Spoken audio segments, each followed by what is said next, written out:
عقیدہ ختم نبوت کی اہمیت،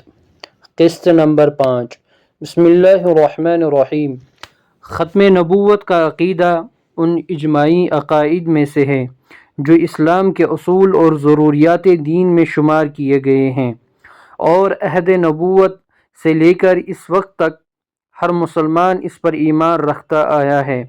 کہ حضرت صلی اللہ علیہ وسلم بلا کسی تعویل اور تخصیص کے خاتم النبیین ہے۔ حضرت صلی اللہ علیہ وسلم کی امت کا سب سے پہلا اجماع اسی مسئلہ پر منعقد ہوا کہ مدعی نبوت کو قتل کیا جائے۔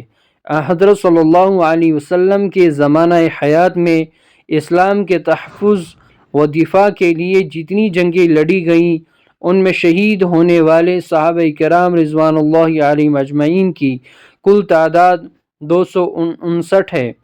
اور عقیدہ ختم نبوت کے تحفظ و دفاع کے لیے اسلام کی تاریخ میں پہلی جنگ جو سیدنا صدیق اکبر رضی اللہ تعالیٰ عنہ کے عہد خلافت میں مسلمہ کذاب کے خلاف یمامہ کے میدان میں لڑی گئی، اس ایک جنگ میں شہید ہونے والے صحابہ کرام رضوان اللہ علیہم اجمعین اور تابعین عظام رحمہم اللہ تعالی علیہم اجمعین کی تعداد 1200 ہے، جن میں سے 700 قرآن مجید کے حافظ اور عالم تھے۔ رحمت عالم صلی اللہ علیہ وسلم کی زندگی کی کل کمائی اور گراں قدر اثاثہ حضرات صحابہ کرام رضوان اللہ علیہم اجمعین ہیں، جن کی بڑی تعداد اس عقیدے کے تحفظ کے لیے جام شہادت نوش کر گئی۔ اسلام کی باقی تمام جنگوں میں کفار کی عورتوں، بچوں، باغات اور فصلوں